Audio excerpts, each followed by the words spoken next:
There was once a queen who had a little daughter, still too young to run alone. One day the child was very troublesome, and the mother could not quiet it, do what she would.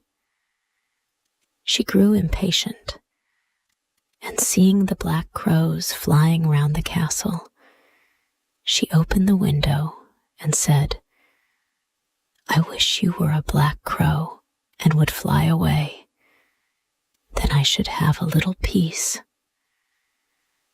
Scarcely were the words out of her mouth when the child in her arms was turned into a black crow and flew away from her through the open window. The bird took its flight to a dark wood and remained there for a long time. And meanwhile, the parents could hear nothing of their child. Long after this, a man was making his way through the wood when he heard a black crow calling, and he followed the sound of the voice. As he drew near, the black crow said, "I am by birth a king's daughter, but am now under the spell of some enchantment. You can, however, set me free." "What am I to do?" he asked. She replied, "Go farther into the wood until you come to a house wherein lives an old woman. She will offer you food and drink, but you must not take of either. If you do, you will fall into a deep sleep and will not be able to help me. In the garden behind the house is a large tan heap, and on that you must stand and watch for me. I shall drive there in my carriage at 2:00 in the afternoon for 3 successive days. The first day it will be drawn by 4 white, the second by 4 chestnut, and the last by 4 black horses. But if you fail to keep awake, and I find you sleeping, I shall not be set free." The man promised to do all that she wished, but the black crow said, "Alas, I know even now that you will take something from the woman and be unable to save me." The man assured her again that he would on no account touch a thing to eat or drink. When he came to the house and went inside, the old woman met him and said, "Poor man, how tired you are. Come in and rest, and let me give you something to eat and drink." "No," answered the man, "I will neither eat not drink." But she would not leave him alone, and urged him, saying, "If you will not eat anything, at least you might take a draught of wine.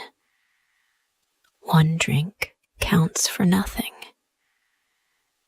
And at last he allowed himself to be persuaded and drank.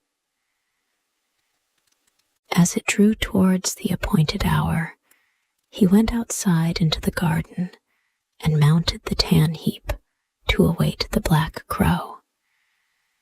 Suddenly, a feeling of fatigue came over him, and unable to resist it, he lay down for a little while, fully determined, however, to keep awake. But in another minute, his eyes closed of their own accord, and he fell into such a deep sleep that all the noises in the world would not have awakened him. At 2:00, the black crow came driving along, drawn by her 4 white horses, but even before she reached the spot, she said to herself, sighing. I know he has fallen asleep. When she entered the garden, there she found him as she had feared, lying on the tan heap, fast asleep. She got out of her carriage and went to him. She called him and shook him, but it was all in vain. He still continued sleeping. The next day at noon, the old woman came to him again with food and drink, which he at first refused.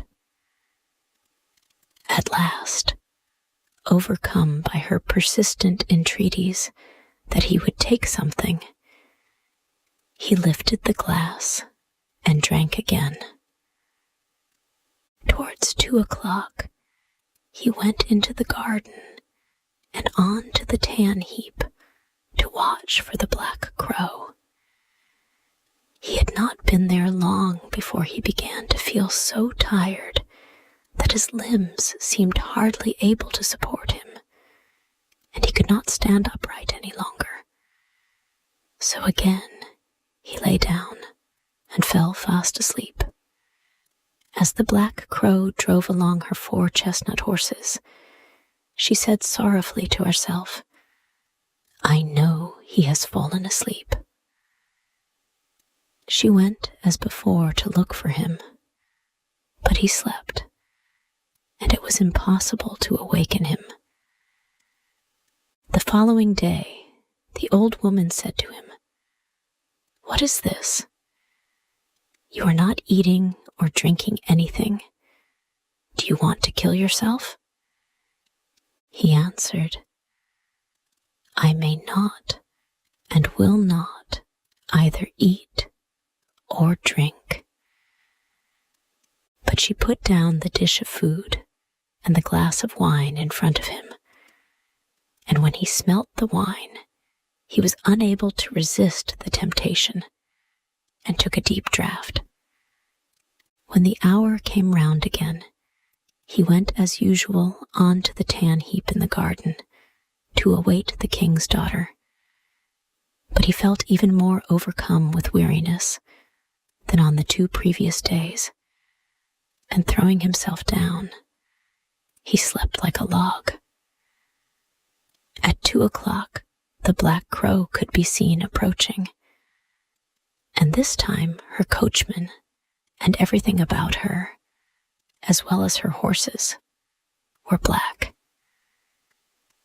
She was sadder than ever as she drove along, and said mournfully, I know he has fallen asleep and will not be able to set me free. She found him sleeping heavily, and all her efforts to awaken him were of no avail. Then she placed beside him a loaf and some meat and a flask of wine of such a kind that however much he took of them, they would never grow less. After that, she drew a gold ring on which her name was engraved off her finger and put it upon one of his. Finally, she laid a letter near him in which, after giving him particulars of the food and drink she had left for him, she finished with the following words, I see that as long as you remain here, you will never be able to set me free. If, however, you still wish to do so, come to the golden castle of Stromberg. This is well within your power to accomplish. She then returned to her carriage and drove to the golden castle of Stromberg. When the man awoke and found that he had been sleeping, he was grieved at heart and said, She has no doubt been here and driven away again, and it is now too late for me to save her. Then his eyes fell on the things which were lying beside him. He read the letter and knew from it all that had happened. He rose up without delay, eager to start on his way and to reach the castle of Stromberg. But he had no idea in which direction he ought to go. He traveled about a long time in search of it, and came at last to a dark forest, through which he went on walking for 14 days, and still could not find a way out. Once more the night came on, and worn out, he lay down under a bush and fell asleep. Again, the next day, he pursued his way through the forest, and that evening, thinking to rest again, he lay down as before. But he heard such a howling and wailing that he found it impossible to sleep.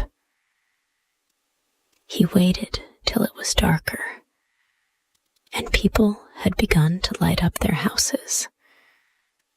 And then, seeing a little glimmer ahead of him, he went towards it. He found that the light came from a house which looked smaller than it really was, from the contrast of its height with that of an immense giant who stood in front of it. He thought to himself, "If the giant sees me going in, my life will not be worth much." However, after a while, he summoned up courage and went forward. When the giant saw him, he called out, "It is lucky for that you have come, for I have not had anything to eat for a long time. I can have you now for my supper." "I would rather you let that alone," said the man, "for I do not willingly give myself up to be eaten. If you are wanting food, I have enough to satisfy your hunger." "If that is so," replied the giant, "I will leave you in peace. I only thought of eating you because I had nothing else." So they went indoors together and sat down, and the man brought out the bread, meat, and wine, which, although he had eaten and drunk of them, were still unconsumed. The giant was pleased with the good cheer, and ate and drank to his heart's content. When he had finished his supper, the man asked him if he could direct him to the castle of Stromberg.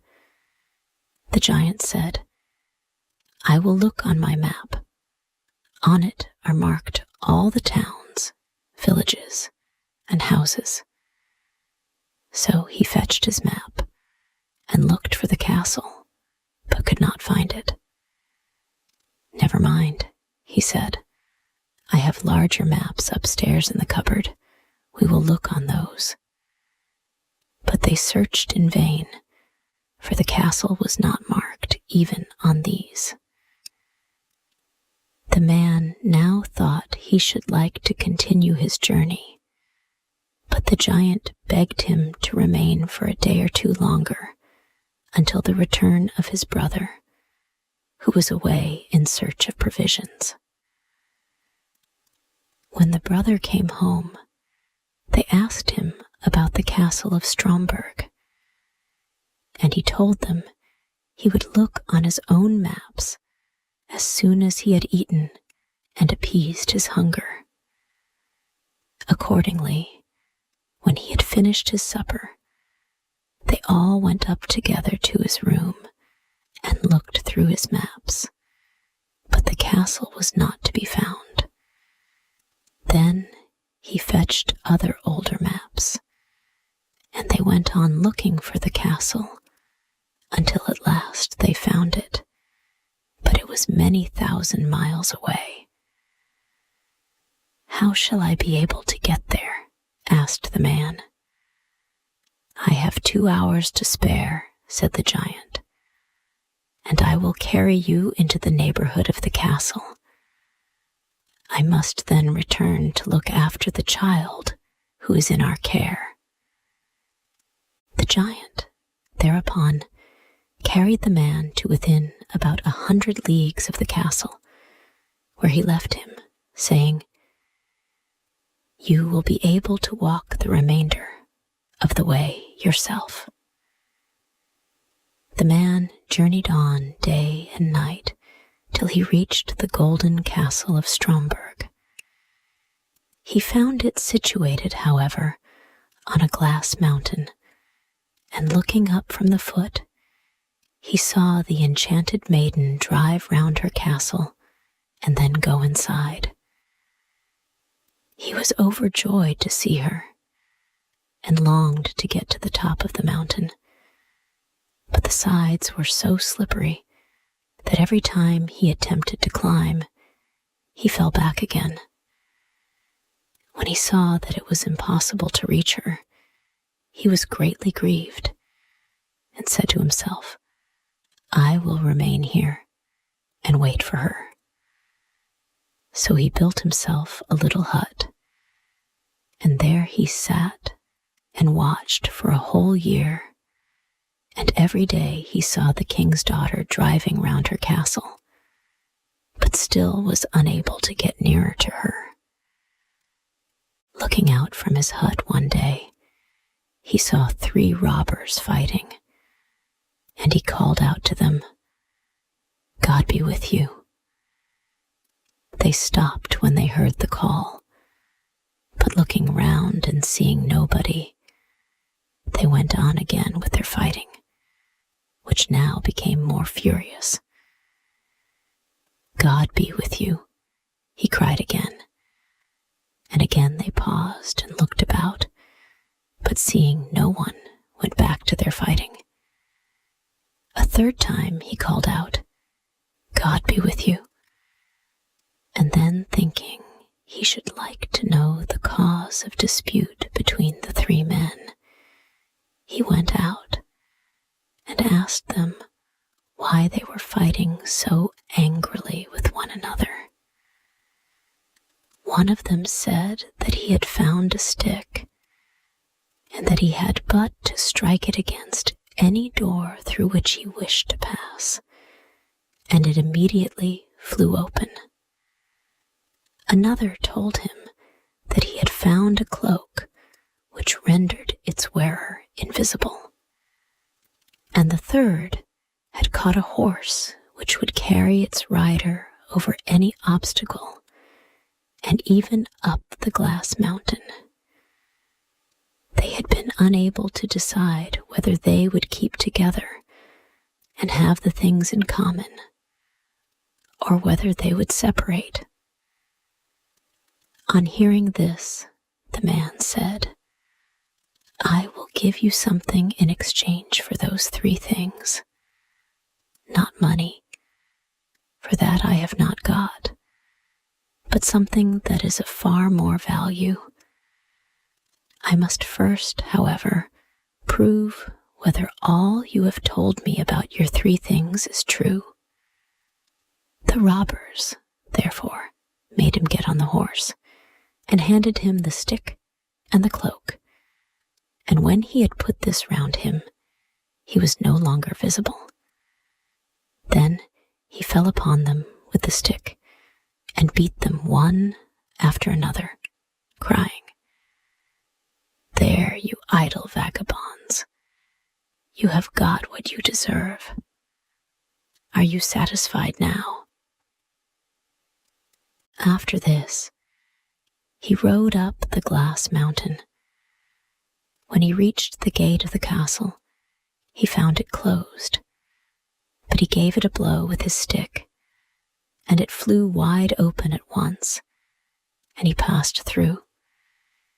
He mounted the steps and entered the room where the maiden was sitting, with a golden goblet full of wine in front of her. She could not see him, for he still wore his cloak. He took the ring which she had given him off his finger and threw it into the goblet, so that it rang as it touched the bottom. "That is my own ring," she exclaimed, And if that is so, the man must also be here who is coming to set me free." She sought for him about the castle, but could find him nowhere. Meanwhile, he had gone outside again and mounted his horse and thrown off the cloak. When therefore she came to the castle gate, she saw him and cried aloud for joy. Then he dismounted and took her in his arms, and she kissed him and said, "Now you have indeed set me free, and tomorrow we will celebrate our marriage."